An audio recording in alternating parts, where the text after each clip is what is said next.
The Bill Shakespeare Project presents This Week in Shakespeare for the week ending Monday, August the 27th, 2018. Hola, Bertophiles! I'm Bill, and welcome to the 209th episode of This Week in Shakespeare, a video release brought to you by the Bill Shakespeare Project. Now today, I am sporting a t-shirt from reader Bill Glaser, who sells some pretty damned cool bard-related t-shirts on Amazon.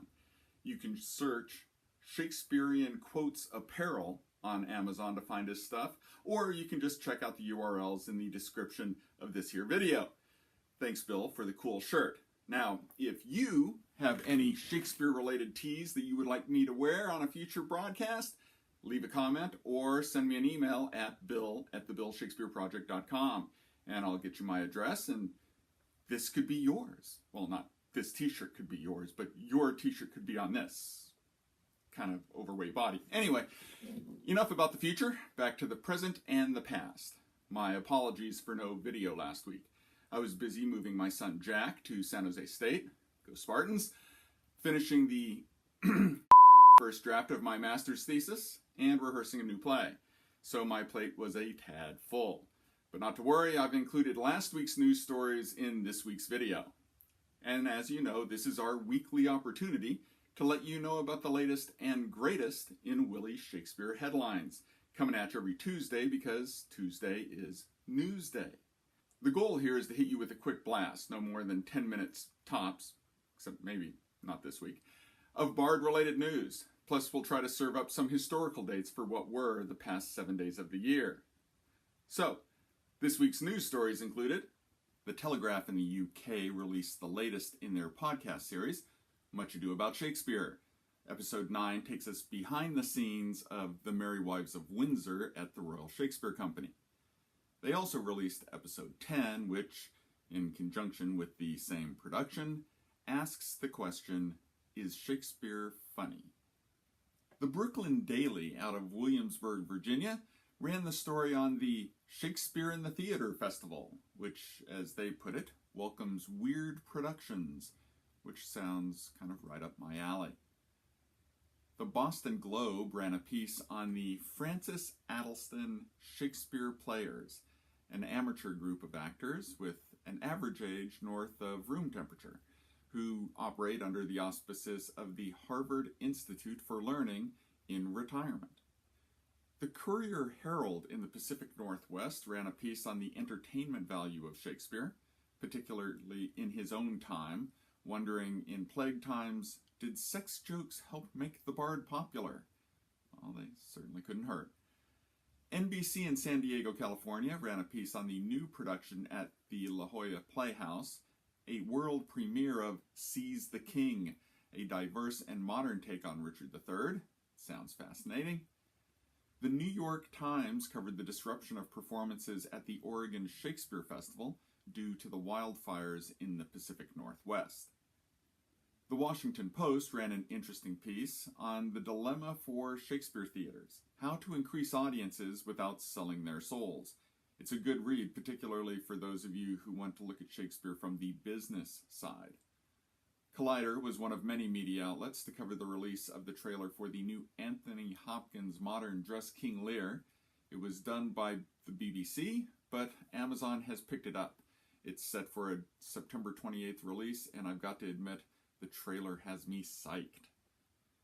Digital Spy was one of a number of outlets to relay BBC Two's announcement of an August 29th premiere date for the third season of Upstart Crow, a sitcom which follows the quest of William Shakespeare to make it as a playwright in London, whilst juggling family life with his loved ones in Stratford-upon-Avon. The Courier in the UK ran a piece on the Handlebards, the first cycling theater company specializing in Shakespeare. Sounds cool? The Brooklyn Paper, yes, out of that same Williamsburg, Virginia, previewed the upcoming race and gender-swapped production of Othello by Brick Theater, which looks pretty damned cool. The New York Times ran a story on the upcoming production of Love's Labour's Lost by Shake and Bake Theater Company, which will take place in the Meatpacking District and will include dinner. The Columbus Dispatch reviewed A Midsummer Night's Dream by Actors Theatre of Columbus, running in Schiller Park through September the 2nd, calling it faster and funnier than most revivals. The Independent reviewed The Merry Wives of Windsor by the Royal Shakespeare Company, giving it 4 of 5 stars and calling it a delight and ablaze with energy and throngs with strong, quirky performances. What's on Stage also reviewed the production, running in Stratford, giving it 3 of 5 stars and saying that if you like your comedy without too many niceties and your Shakespeare in easily digestible form, then these wives are likely to look pretty merry. The Telegraph also reviewed this production, which runs through September the 22nd before heading for London in December, giving it 4 of 5 stars and hailing its superb cast. Broadway World reviewed Romeo and Juliet by Shakespeare Theatre Company, saying that the modern-day set production is done very, very well. DC Metro Theatre Arts also reviewed the production in our nation's capital, saying that despite its length, with only minor cuts to the text, it is a top-notch production that is as much a visual feast as it is an impressive exhibition of some of the best talent around. DC Theatre Scene also reviewed the production running through the weekend, giving it 5 of 5 stars and saying that it is boldly conceived and superbly performed. The Marin Independent Journal reviewed Henry IV Part 1 by the Curtain Theatre in Northern California through September the 9th, calling the production a lively staging and saying it's an entertaining and energetic production that provides a refreshing change of pace from the handful of Shakespeare comedies that are always in such heavy rotation. And finally, the Times-Union out of Albany, New York, reviewed As You Like It from Shakespearean Company, running through September the 2nd in Lenox, Massachusetts, giving it a mixed review and wondering why the play appeals to theater companies, but greatly enjoying the effort they put into making it into a contemporary entertainment.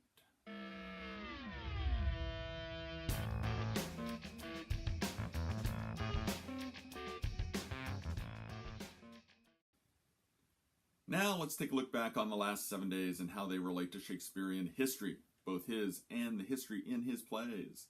On August 21st, 2007, Kenneth Branagh's production of As You Like It debuted on HBO in the US.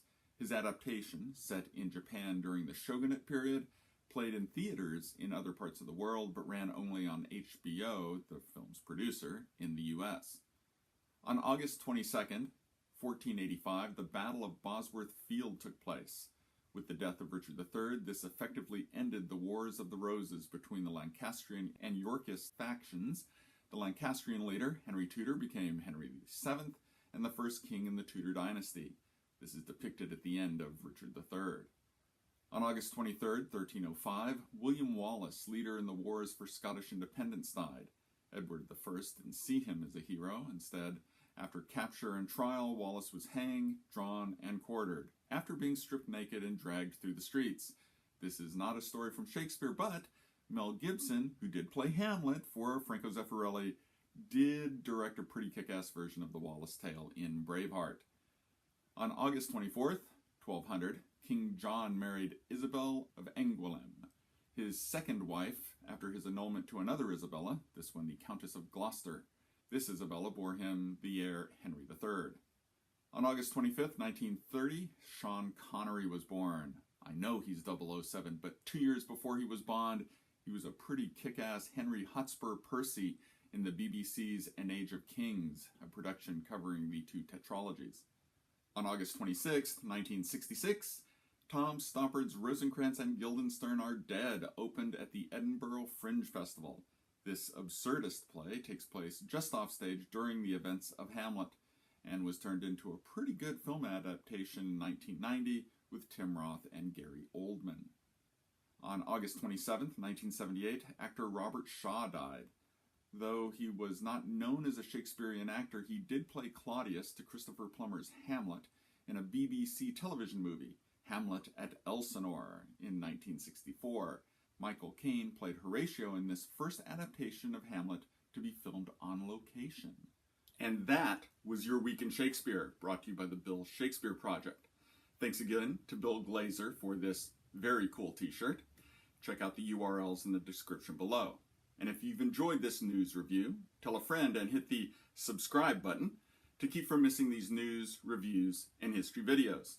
For our daily blog and previous Twiz episodes, including links to the news stories we've covered, as well as the real Bill Shakespeare Project podcast, check us out at thebillshakespeareproject.com. And we'll catch you next week.